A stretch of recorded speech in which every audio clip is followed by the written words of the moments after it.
Hallo Leute und herzlich willkommen zu Duelist Investment. Mein Name ist Alex und heute reden wir über Lost Art Promokarten. Ich habe euch auch einige mitgebracht. Hier haben wir die einzelnen Teile von der Exodia. Wir werden gleich auf die Exodia näher eingehen, aber bevor werden wir über das Konzept von Lost Art Promokarten reden. Okay. Und zwar, ich glaube, das kann man am besten erklären, wenn ich euch die Karte hier zeige, nämlich die Wiedergeburt. Jeder von euch kennt sie. Wiedergeburt gibt es bei uns seit dem Starterdeck Yugi, Starterdeck Kaiba, also seit dem Jahr 2003. Und ja, Wiedergeburt wird in jedem Duell in Yu-Gi-Oh! Verwendet, zumindest in der ersten Generation. Und tatsächlich aber sieht die Wiedergeburt-Karte in Japan komplett anders aus. Und zwar sieht sie so aus, also mit dem Artwork hier. Der markanteste Unterschied ist halt, das Artwork. Also der Hintergrund von der Karte ist bei beiden sehr ähnlich, nur der Gegenstand, der porträtiert wird, der ist halt ganz anders. Auf der Seite haben wir aber auch kein Gegenstand, sondern ein religiöses Symbol aus Ägypten. Und ja, ich glaube, die zwei Karten, die erklären dann ganz gut wieder, wo das Problem liegt. Und zwar ist es so, dass die japanische Kultur ist von der europäischen und der amerikanischen sehr weit entfernt. Also sie sind halt sehr unterschiedlich. Und in Japan ist man halt viel lockerer mit bestimmten Motiven und mit religiösen Sachen. Das ist für europäische und amerikanische Verhältnisse zu krass. Und deswegen hat man dann begonnen, Yu-Gi-Oh! Karten, also Yu-Gi-Oh! Karten und Yu-Gi-Oh! Artworks zu zensieren bzw. zu ersetzen. Bei der Wiedergeburt sieht man das sehr, sehr gut. Gehen wir mal auf die Exodia über. Wir haben hier die einzelnen Teile der Exodia, jeder kennt sie, nur mit einem Unterschied. Und zwar, lasst mich kurz das Licht ausschalten, dann seht ihr es besser. Wenn man die 5 Teile der Exodia zusammengibt, dann bemerkt man, dass der Hintergrund, also die einzelnen Spitzen von der Karte, die repräsentieren einen Stern. Und wenn man es ganz genau nimmt, dann ist es nicht nur ein einfacher Stern, sondern ein Pentagramm. Und ja, das Ding halt mit Pentagramm ist, dass es mit Hexerei, mit dem Bösen und mit religiösen Sachen in Verbindung gebracht wird.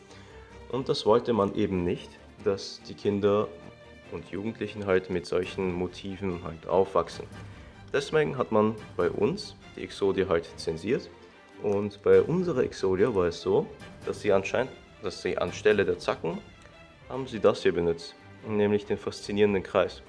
Also ich blende euch mal die Exodia, wie sie bei uns ausgesehen hat, und dann erkennt man sehr gut, dass der Hintergrund ist halt vom faszinierenden Kreis. Noch ein Fun Fact, selbst der faszinierende Kreis bei uns, der ist zensiert. Also das originale Artwork ist, wo der Kreis, ebenfalls ein Pentagramm bildet. Und ja, Lost Art Promokarten werden halt dadurch besonders, dass sie eben zum ersten Mal in Europa und in Amerika das originale Artwork rausbringen. Wie bekommt man die Karten? Na, das ist ziemlich cool. Also, es gibt ja Locals, also einzelne Game Shops oder Kartengeschäfte, die halt Yu-Gi-Oh! Produkte unter anderem verkaufen. Und wenn man in so einen Kartenshop geht und dann 30 € ausgibt, dann bekommt man eine Lost Art Promokarte dazu. Bei den Exodia-Teilen war das so, dass man zwischen April und August im Jahr 2018, glaube ich, musste man halt in den Kartenshop gehen und jeden Monat mindestens 30 € ausgeben. Hat man das getan, dann hat man am Ende sämtliche Teile der Exodia bekommen. Das ist halt deswegen so cool, weil man damit, auf der einen Seite supportet man die Locals und auf der anderen Seite bekommt man ziemlich coole Karten, die es bei uns noch nie gegeben hat. Was die Lost Art Promo Serie noch weiter besonders macht, ist, wenn wir uns die Karten jetzt näher anschauen, dann bemerken wir, dass sämtliche Karten hier auf Deutsch sind. Und ja, das ist jetzt nicht nur eine deutsch-exklusive Karte, sondern die Karten gibt es auch auf Französisch, Italienisch, Spanisch, Englisch, Amerikanisch-Englisch und so weiter und so fort. Und das heißt, sämtliche Länder können halt die Karte auf ihrer eigenen Sprache haben, was halt richtig cool ist.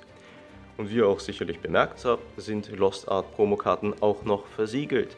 Das ist halt so ein extra Plus, was halt besonders Sammler wie ich Wert legen. Einfach die Idee, dass man die Karte als erstes anfasst, Also falls man sie öffnet, ist halt besonders toll. Ja, Lost Art Promo-Serie wurden dann weitergeführt und dieses Jahr kommen dann tatsächlich neue raus. Also einige neue Lost Art Promokarten sind bereits erhältlich, die bekommt man schon in den Locals oder auf Card Market. Und es gibt dann eine ganz bestimmte Lost Art Promokarte, die im Oktober dieses Jahr erscheinen wird, auf die ich mich besonders freue. Dreimal dürft ihr raten, welche es ist. Okay, ich hoffe, euch hat das Video gefallen und ihr konntet was lernen. Ich wünsche euch alles Gute, wir sehen uns dann. Peace.